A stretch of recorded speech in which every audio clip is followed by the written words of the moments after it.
हरे कृष्ण। श्रील प्रभुपाद उक्कड़ी में आप सभी का स्वागत है। आज हम पढ़ने जा रहे हैं श्रीमद् भगवद गीता यथारूप का चौथे अध्याय का 26वां से 28वां श्लोक। तो चलिए शुरू करते हैं।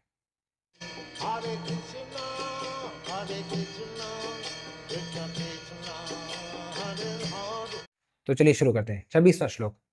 श्रोत्रादीनीन्द्रियाण्यन्ये संयमाग्निषु जुह्वति शब्दादीनि विषण्यान्य इंद्रियाग्निषु जुह्वति।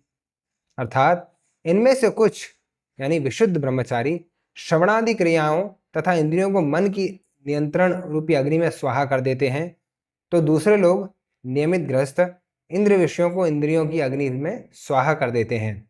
तात्पर्य: मानव जीवन के चारों आश्रमों के सदस्य ब्रह्मचारी, गृहस्थ, वानप्रस्थ तथा सन्यासी पूर्ण योगी बनने के निमित्त हैं। मानव जीवन पशुओं की भांति इंद्र तृप्ति के लिए नहीं बना है। अतएव मानव जीवन के चारों आश्रम इस प्रकार व्यवस्थित हैं कि मनुष्य आध्यात्मिक जीवन में पूर्णता प्राप्त कर सके। ब्रह्मचारी या शिष्यगण प्रामाणिक गुरु की देखरेख में इंद्रिय तृप्ति से दूर रहकर मन को वश में करते हैं। वे कृष्ण भावनामृत से संबंधित शब्दों को ही सुनते हैं। श्रवण ज्ञान का मूलाधार है। अतः शुद्ध ब्रह्मचारी सदैव हरे नामानुकीर्तनम अर्थात भगवान के यश के कीर्तन तथा श्रवण में ही लगा रहता है। वह सांसारिक शब्द ध्वनियों से दूर रहता है और उसकी श्रवणेन्द्रिय हरे कृष्ण की आध्यात्मिक ध्वनि को सुनने में ही लगी रहती है। इसी प्रकार से गृहस्थ भी, जिन्हें इंद्रिय तृप्ति की सीमित छूट है, बड़े ही संयम से इन कार्यों को पूरा करते हैं।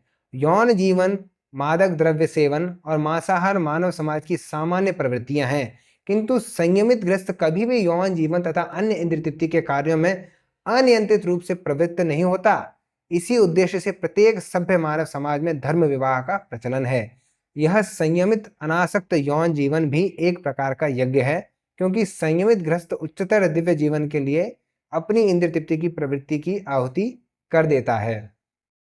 27वां श्लोक। सर्वाणीन्द्रिय कर्माणि प्राण कर्माणि चापरे आत्मसंयम्य योगाग्नौ जुह्वति ज्ञान दीपिते। अर्थात दूसरे जो मन तथा इंद्रियों को वश में करके आत्म साक्षात्कार करना चाहते हैं, संपूर्ण इंद्रियों तथा प्राणवायु के कार्यों को संयमित मन रूपी अग्नि में आहुति कर देते हैं। तात्पर्य: यहाँ पर पतंजलि द्वारा सूत्रबद्ध योग पद्धति का निर्देश है। पतंजलि कृत योग सूत्र में आत्मा को प्रत्यगात्मा तथा परागात्मा कहा गया है। जब तक जीवात्मा इंद्रिय भोग में आसक्त रहता है, तब तक वह परागात्मा कहलाता है, और जो ही वह इंद्रिय भोग से विरक्त हो जाता है तो प्रत्यगात्मा कहलाने लगता है। जीवात्मा के शरीर में 10 प्रकार के वायु कार्यशील रहते हैं और इस श्वास प्रक्रिया यानी प्राणायाम द्वारा जाना जा सकता है।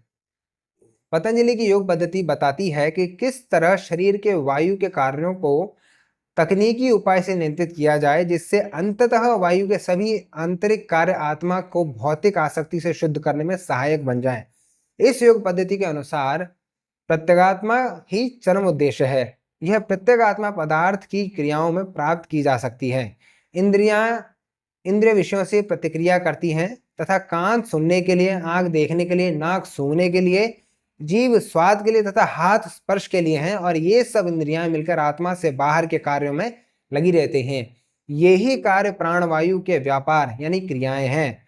अपान वायु नीचे की ओर जाती है, व्यान वायु से संकोच तथा प्रसार होता है, समान वायु से संतुलन बना रहता है और उदान वायु ऊपर की ओर जाती है। जब मनुष्य प्रबुद्ध हो जाता है तो वह इन सभी वायुओं को आत्म साक्षात्कार की खोज में लगाता है। 28वां श्लोक।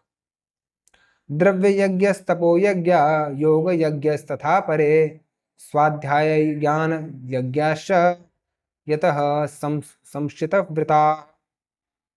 अर्थात कठोर व्रत अंगीकार करके कुछ लोग अपनी संपत्ति का त्याग करके, कुछ कठिन तपस्या द्वारा, कुछ अष्टांग योग पद्धति के अभ्यास द्वारा अथवा दिव्य ज्ञान में उन्नति करने के लिए वेदों के अध्ययन द्वारा प्रबुद्ध बनते हैं। तात्पर्य: इन यज्ञों के कई वर्ग किए जा सकते हैं। बहुत से लोग विविध प्रकार के दान पुण्य द्वारा अपनी संपत्ति का यजन करते हैं। भारत में धनाढ्य व्यापारी या राजवंशी अनेक प्रकार की धर्मार्थ संस्थाएं खोल देते हैं, यथा धर्मशाला, अन्न क्षेत्र, अतिथिशाला, अनाथालय तथा विद्यापीठ। अन्य देशों में भी अनेक अस्पताल, बूढ़ों के लिए आश्रम तथा गरीबों को भोजन, शिक्षा तथा चिकित्सा की सुविधाएं प्रदान करने के लिए दातव्य संस्थान हैं। ये सब दान कर्म द्रव्यमय यज्ञ है। अन्य लोग जीवन में उन्नति करके अथवा उच्च लोकों में जाने के लिए चांद्रायण तथा चातुर्मास्य जैसे विविध तप करते हैं। इन विधियों के अंतर्गत कतिपय कठोर नियमों के अधीन कठिन व्रत करने होते हैं। उदाहरणार्थ, चातुर्मास व्रत करने वाला वर्ष के 4 मासों में जुलाई से अक्टूबर तक बाल नहीं काटता, न ही कतिपय खाद्य वस्तुएं खाता है और न दिन में 2 बार खाता है, न निवास स्थान को छोड़कर कहीं जाता है। जीवन के सुखों का ऐसा परित्याग तपोमय यज्ञ कहलाता है। कुछ लोग ऐसे भी हैं जो अनेक योग पद्धतियों का अनुसरण करते हैं तथा पतंजलि पद्धति ब्रह्म में तदाकार होने के लिए अथवा हठ योग या अष्टांग योग यानी विशेष सिद्धियों के लिए। कुछ लोग समस्त तीर्थ स्थानों की यात्रा करते हैं। ये सारे अनुष्ठान योग यज्ञ कहलाते हैं जो भौतिक जगत में किसी सिद्ध विशेष के लिए किए जाते हैं। कुछ लोग ऐसे हैं जो विभिन्न वैदिक साहित्य तथा उपनिषद तथा वेदांत सूत्र या सांख्य दर्शन के अध्ययन में अपना ध्यान लगाते हैं। इसे स्वाध्याय यज्ञ कहा जाता है। ये सारे योगी विभिन्न प्रकार के यज्ञों में लगे रहते हैं और उच्च जीवन की तलाश में रहते हैं, किंतु कृष्ण भावनामृत इनसे पृथक है क्योंकि यह परमेश्वर की प्रत्यक्ष सेवा है। इसे उपर्युक्त किसी भी यज्ञ से प्राप्त नहीं किया जा सकता, अपितु भगवान तथा उनके प्रामाणिक भक्तों की कृपा से ही प्राप्त किया जा सकता है। फलतः कृष्ण भावनामृत दिव्य है। हरे कृष्ण। कृपया चैनल को लाइक करें, शेयर करें। आपको कोई प्रश्न हो तो कमेंट बॉक्स में पूछिए। हरे कृष्ण।